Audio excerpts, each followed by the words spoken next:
As usual in battles for settlements, the streets change hands many times and the situation keeps evolving. Even though there's objective control data about the liberation of Berdichi, Syrski has thrown all he could gather there and in Orlivka.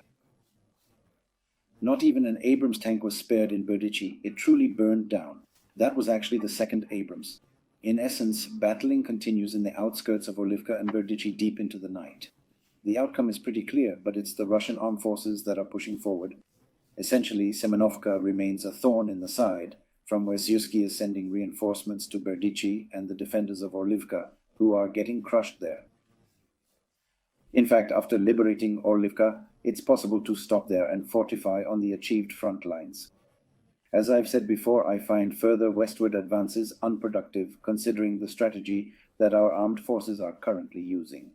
This is supported by the objective control data collected throughout January. In February, we liberated over 100 kilometers around Opitny, plus over 50 on other front sectors. According to other data, which our analysts collected in large volumes, 144 kilometers were freed only in February, totaling 176.5 kilometers. Considering it's impossible to physically confirm the progress of our forces in all directions by photos and footage, the Ministry of Defense announced the figure to be 327 square kilometers. The kilometers liberated since the beginning of this year seems quite realistic. In Krasnoye and Bogdanovka, stubborn battles continue near Artemovsk. We have already almost completely liberated Krasnoye according to some reports. I think it's premature.